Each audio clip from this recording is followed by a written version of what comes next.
Karimnagar DCC కార్యాలయంలో మంత్రి పొన్నం ప్రభాకర్ దీక్ష చేపట్టారు. 10 ఏళ్ల విభజన హామీల అమలులో నిర్లక్ష్యంపై బీజేపీ తీరుకు నిరసనగా దీక్ష చేస్తున్నారు.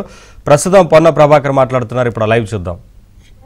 చిరస్థాయిగా ఉపయోగించగలిగే కేంద్రీయ విద్యాలయమా, తిరుపతికి రైలా, పాస్పోర్ట్ కార్యాలయమా, మోడల్ స్కూల్సా, కేంద్రీయ కస్తూరిబా పాఠశాలల, టూరిజం ప్రాజెక్టులా ఏం తీసుకొచ్చిన చర్చకురా?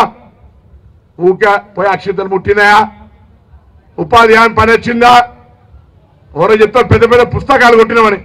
బాత్రూమ్ పేరు ఓనర్తో సహా పుస్తకాలు కొట్టించున్నారు మీరు. ఏదైనా 10 పనులు ప్రయోజనం ఆ నేషనల్ హైవే గురించి చెప్తారు. నేషనల్ హైవే జీవో నేను తెచ్చిన అని అనేక సందర్భాల్లో చూపెట్టిన మేము ఇలా మధ్యలో వచ్చిన పార్లమెంట్ సభ్యుడు అలైన్మెంట్ మార్చుకొని మెడికల్ కాలేజ్ ముందుకు పోతుంది.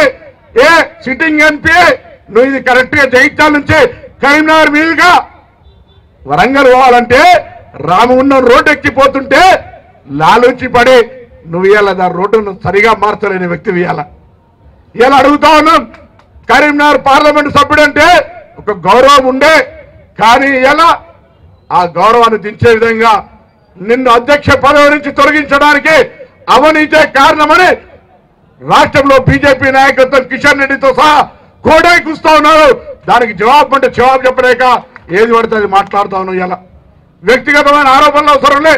ఇలాంటి దీక్ష ఒకటే, భారతీయ జనతా పార్టీ 10 సంవత్సరాలుగా తెలంగాణ ప్రయోజనాలు కాపాడడానికి తెలంగాణ ప్రజల ఆకాంక్షకరంగా ఏం చేసిందో చర్చకు సిద్ధమని అడుగుతా ఉన్నాం. ఇలా 2014లో 105 సీట్లు డిపాజిట్ రాలే, 2018లో 100 సీట్లకు డిపాజిట్ రాలే, మొన్న 70 సీట్లకు డిపాజిట్ రాలే.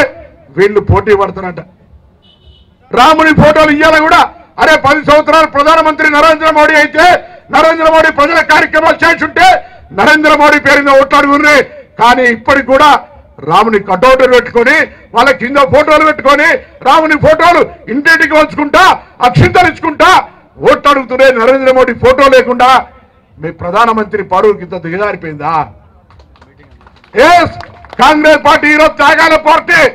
మా నాయకురాలు ఇందిరాగాంధీ గారు, మా నాయకుడు నెహ్రూ, మా నాయకుడు గాంధీ, మా నాయకుడు రాజీవ్ గాంధీ, ఇలా సోనియా గాంధీ, రాహుల్ గాంధీ గారు, ప్రియాంక గాంధీ గారు వాళ్ళ ఫోటోలు పెట్టి ఓట్లు అడుగుతున్నాం బరాబర్గా.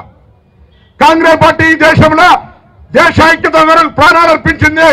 మీరేం చేసిరో అని అడుగుతా ఉన్నాం. ఇవాళ దేశంలో ప్రజాస్వామ్యాన్ని కాపాడాలని దేశంలో అనేకమైన విద్వేషాలు రెచ్చగొడుతుంటే రాహుల్ గాంధీ గారు కన్యాకుమారి నుంచి కశ్మీర్ దాకా, మణిపూర్ నుంచి మహారాష్ట్ర దాకా నఫరత్ జోడో మహమ్మద్ జోడో అని ప్యారెట్ చేస్తుంటే మహమ్మద్ జోడో అంటుంటే కూడా వీళ్ళకు అర్థం వేరైతుంది.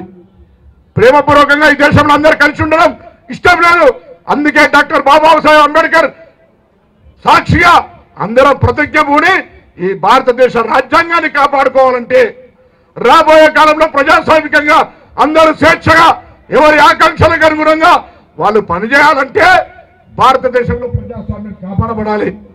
అందులో ఇక్కడ నుంచే ఏ విద్వేషాలను రెచ్చగొట్టే వ్యక్తులు అవుతున్నారో ఆ విద్వేషాలు రెచ్చగొట్టే వ్యక్తులకు చరమగీతం పాడి కాంగ్రెస్ పార్టీకి సంబంధించిన విధానాన్ని ముందుకు తీసుకుపోవాలని ఈరోజు డాక్టర్ బాబాసాహెబ్ అంబేద్కర్ జయంతి సాక్షిగా అందరికీ విజ్ఞప్తి చేస్తా ఉన్నాం.